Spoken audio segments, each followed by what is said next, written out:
Hello and welcome to our YouTube channel edu world. हम लोग chemical effect of electric current का topic कर रहे हैं और उसमें इलेक्ट्रोप्लेटिंग का टॉपिक हम लोगों ने कर लिया था। इलेक्ट्रोप्लेटिंग का एक एक्टिविटी अभी लास्ट बचा हुआ है आप लोगों के बुक से, तो वो मैं करा दे रहा हूँ और इसके बाद ये आप लोगों का चैप्टर समाप्त हो जाएगा, कंप्लीट हो जाएगा। तो इसके क्वेश्चंस जो मैंने आप लोगों को अवेलेबल कराए हैं उसको आप निश्चित रूप से सॉल्व कीजिए और सॉल्व करके वापस रिवर्ट कीजिए जो आप लोगों का ग्रुप है उसके ऊपर।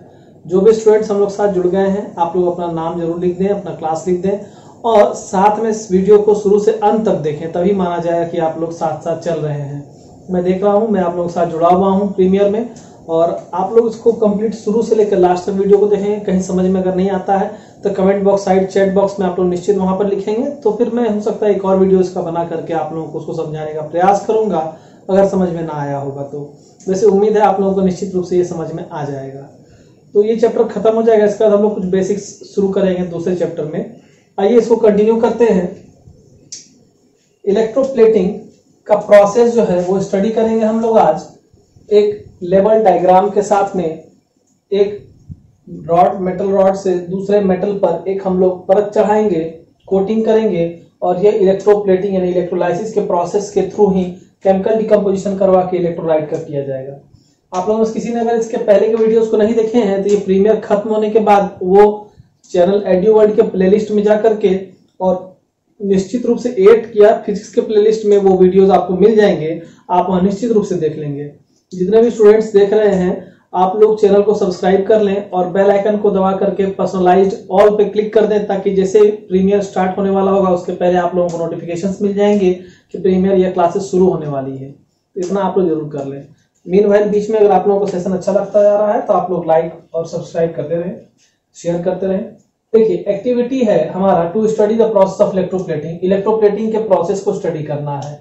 इसमें जो कल या लास्ट जो भी वीडियो उसमें मैंने जो इंपॉर्टेंट चीज बताया था कि जिस मेटल को हम लोगों को इस मेटल का परत चढ़ाना होता है उसको हम लोग एनोड पर रखते हैं, जिस मेटल पर परत चढ़ाना होता है उसको कैथोड पे रखते हैं और इलेक्ट्रोलाइट वाटर सॉल्युबल सॉल्ट लेते हैं जो कि इलेक्ट्रिकली कंडक्टिव मेटल का होता है।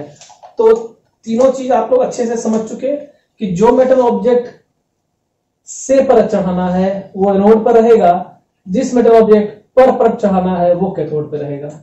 ये समझ लीजिएगा, ये पर और ये से, ये कॉन्सेप्ट समझना बहुत ही जरूरी है।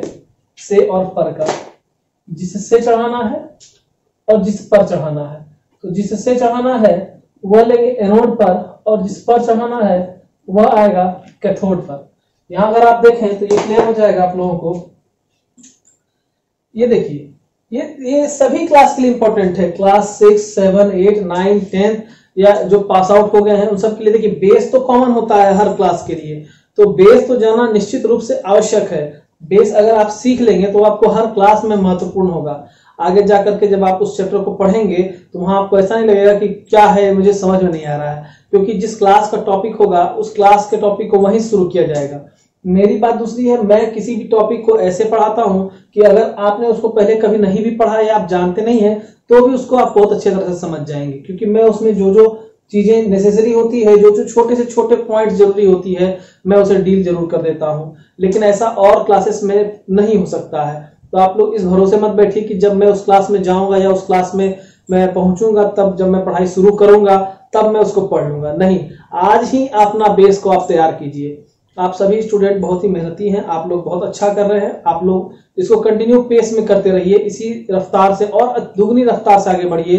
होमवर्क को कंप्लीट करते चलिए और फीडबैक मुझे निश्चित रूप से आप लोग व्हाट्सएप पर देते रहे। आइए तो ये एपरेटस का अरेंजमेंट है वोल्टेइक सेल का। इलेक्ट्रोवोल्टेइक सेल की सहायता से हम लोग इलेक्ट्रोप्लेटिंग करते हैं।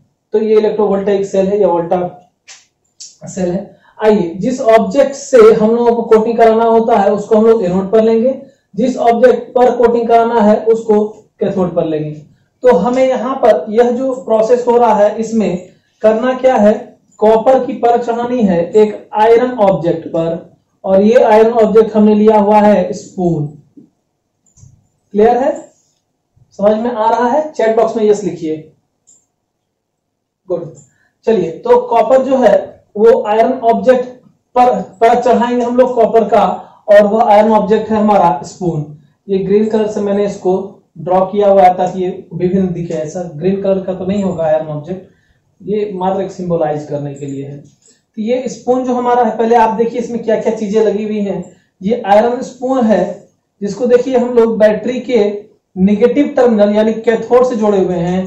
देखिए कैथोड से हम लोग उस ऑब्जेक्ट को जोड़ते हैं जिसको कि इलेक्ट्रोप्लेटिंग करना होता है, जिस पर परत चढ़ाना होता है। यहाँ पर आयरन ऑब्जेक्ट पर परत चढ़ाना है, इसलिए इसको हम लोग कैथोड के रूप में लिए हैं। पॉजिटिव एनोड पे बोलेंगे जिसका परत चढ़ाना है, तो यहाँ पर हम बोलेंगे कॉपर रॉड को। आप लोग को यदि याद हो तो फर्स्ट या सेकेंड जो सेशन सेकेंड सेशन जो मैंने कराया हुआ है इसका, उसमें मैंने बताया है कि कॉपर रॉड यहाँ पर लें और कार्बन रॉड यहाँ पर लें तो क्या अंतर आएगा। इलेक्ट्रोड का यूज मैं कौन सा करना है इसके बारे में मैंने वहां पर बताया हुआ है।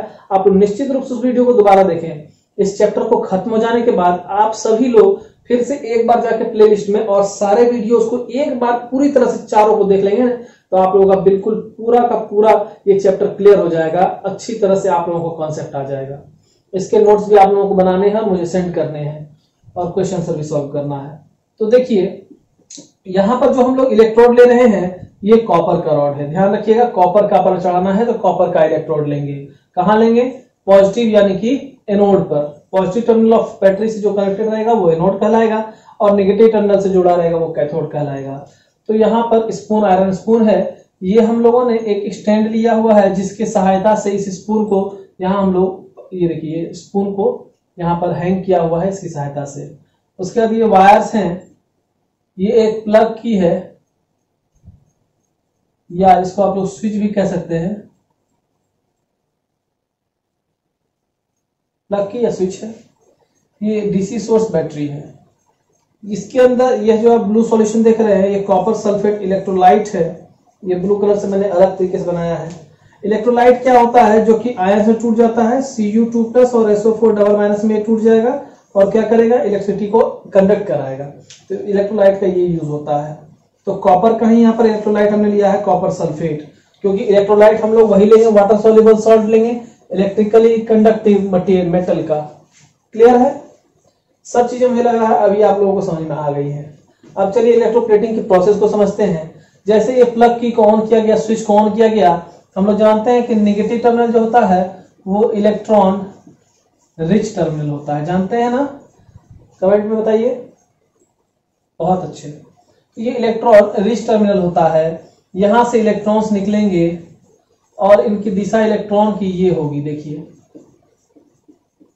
है ना, इस स्पून में आएगा और फिर यहाँ पे जो आयंस है इसको कैरी करके इलेक्ट्रॉन्स को यहाँ दे देंगे और ये इलेक्ट्रॉन ऐसे होते हुए इस रास्ते से और जा करके डिपॉजिट होगा पॉजिटिव टर्मिनल पर। क्लियर हो गया?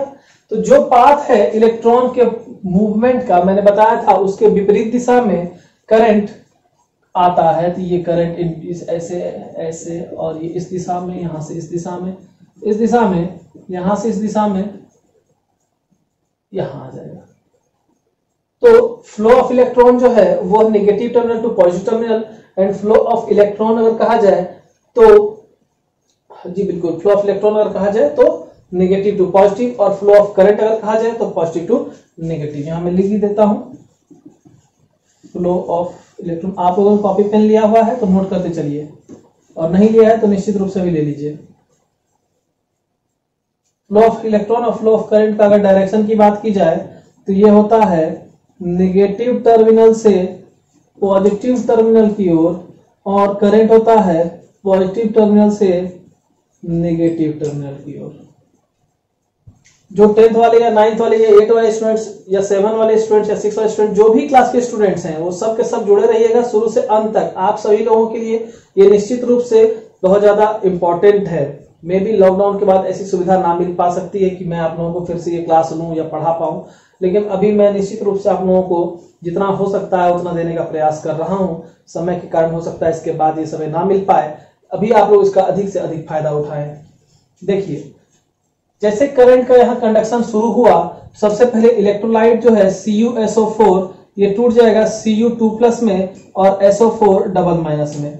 यहां से कंडक्शन शुरू हो जाएगा करंट का और इस तरह से क्या होगा कि कॉपर जो है इसके ऊपर यहां पर आकर के डिपोजिट होने लगेगा पिछली बार मैंने एनोड को रेड पेन से बना दिया था एनोड को, और उसके ऊपर कॉपर का परत चढ़ रहा था, तो स्टूडेंट्स कुछ कंफ्यूज हो गए थे, इसलिए मैंने इस बार कलर दूसरा ले लिया है। तो आप लोग जो मुझे पर्सनली मैसेज करके आप लोगों ने पूछा था कुछ स्टूडेंट्स ने कि डिपॉजिट कैसे हो जाएगा, तो इसका ये है कि देखिए ये इस तरह से ऊपर डिपॉजिट होगा।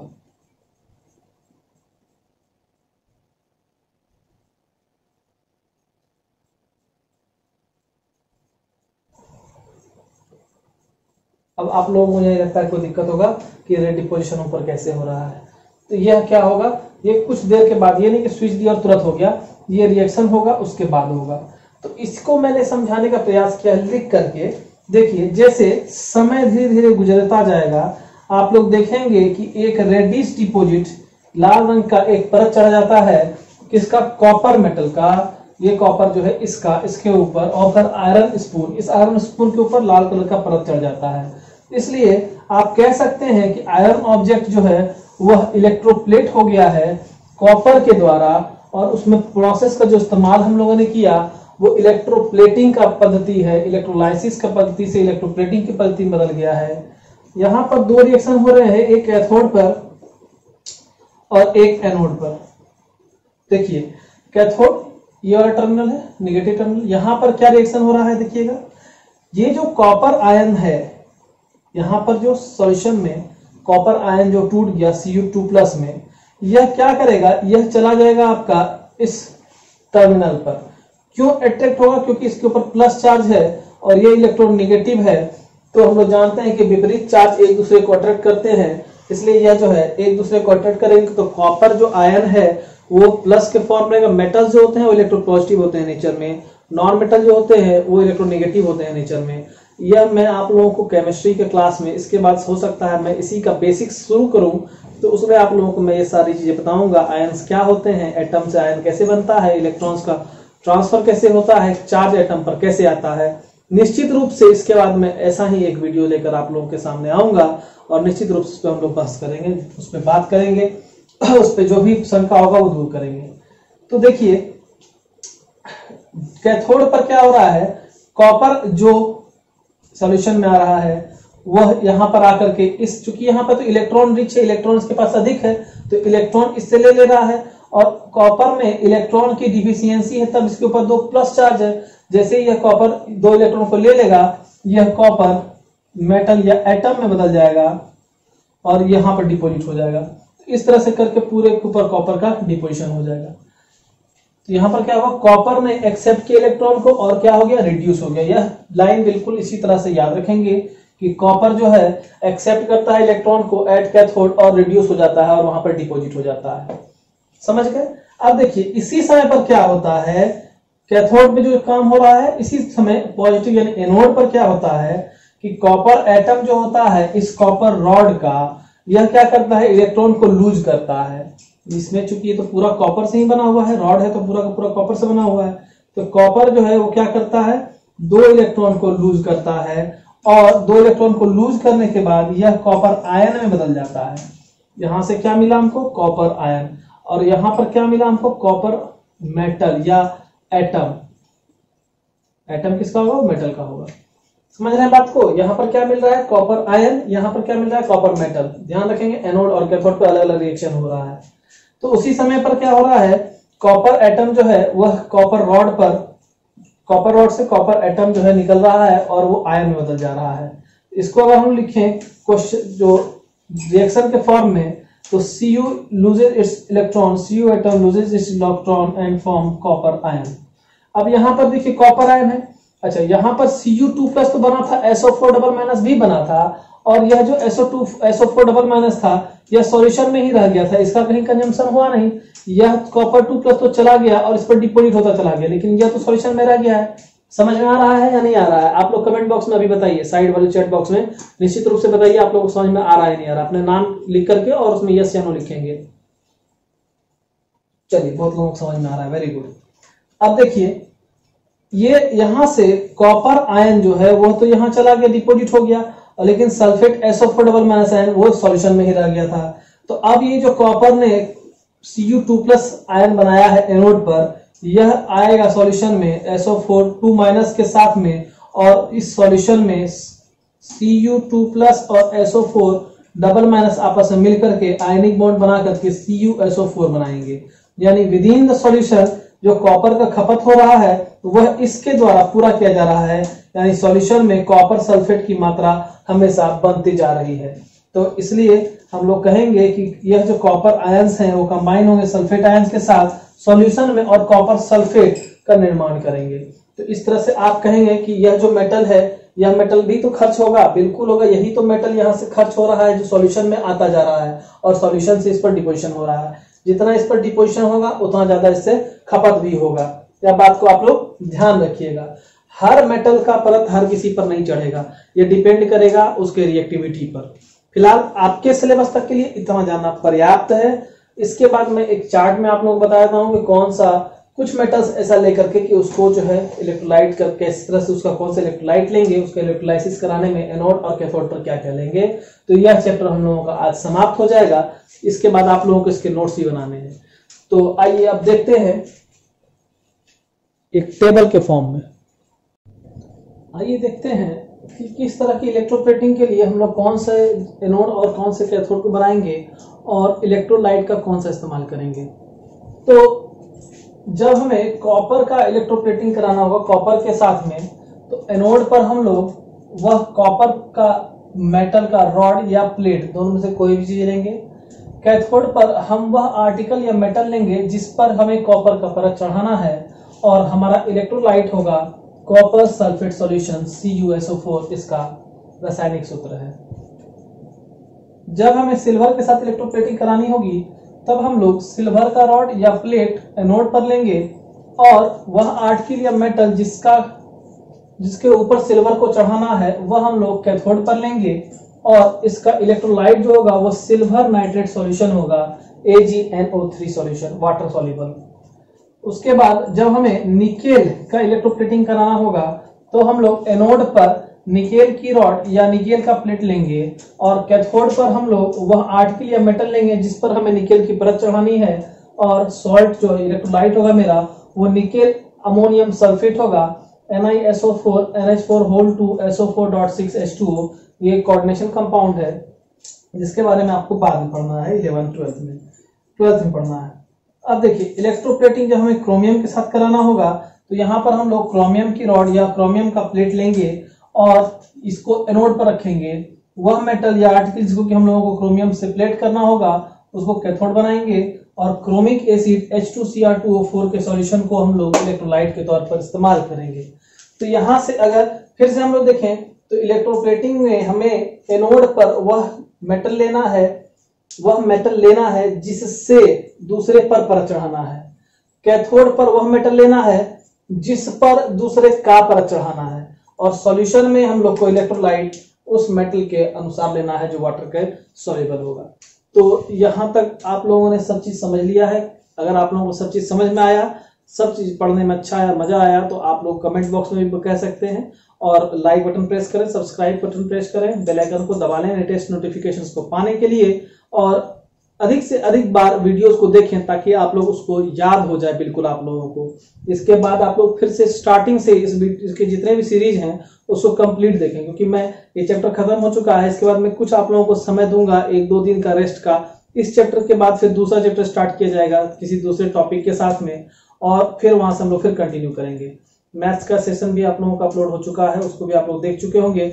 तो जितने वीडियोस हमारे अपलोड हो चुके हैं उनको आप लोग फिर से एक बार देखिए। मैं एक ऐसा वीडियो बना दूंगा जहां पर कि आप लोग देख पाएंगे किस तरह से चैनल को खोला जा सकता है, किस तरह से उसके प्लेलिस्ट में जाकर अलग अलग वीडियोस को देखा जा सकता है। बहुत स्टूडेंट्स को इसमें प्रॉब्लम होता है, तो मैं उसके लिए भी एक वीडियो तैयार कर दूंगा निश्चित रूप से। तो आज हम लोग इस सेशन को यही खत्म करते हैं। ये टॉपिक हम लोगों का केमिकल जो इफेक्ट ऑफ इलेक्ट्रिक करंट था वो समाप्त हो चुका है। अब आप लोग इसके क्वेश्चन आंसर्स को बनाएं, मैंने वो प्रोवाइड करा दिए हैं ग्रुप पर क्वेश्चंस को। निश्चित रूप से उसको पूरा बनाएं और पूरा बना के रिवर्ट करें और एक समय आप लोगों का बहुत जल्द निर्धारित कर दिया जा रहा है। उस समय के दौरान ही कमेंट्स जो है वो ऑन रहेंगे और आप लोग ग्रुप में कमेंट कर पाएंगे और ग्रुप में अपना आंसर सेंड कर पाएंगे। उसके बाद फिर ब्लॉक कर दिया जाएगा उतने समय के बाद में, तो फिर आप उसमें मैसेज नहीं कर पाएंगे। इसलिए उस समय तक के लिए आप लोग निश्चित रूप से अपना होमवर्क तैयार रखें और जो समय आप लोगों को दिया जाएगा उस समय पर आप अपना होमवर्क को वहां प्रेषित कर दें, सेंड कर दें और फिर हम लोग उसको देख लेंगे। तो आप लोग फिर अपना अभी कमेंट बॉक्स में अपना अपना नाम लिख दें ताकि हमें पता चल जाए शुरू से लास्ट तक कितने लोगों ने वीडियो को देखा है। वैसे हम लोग देख भी रहे हैं। तो आज के लिए यहीं खत्म करते हैं इस सेशन को। उम्मीद है आप लोगों को सब चीज समझ में आ रहा है। तो फिर नेक्स्ट वीडियो में किसी और टॉपिक के साथ, किसी और सब्जेक्ट के साथ फिर मिलते हैं। Till then goodbye and thank you.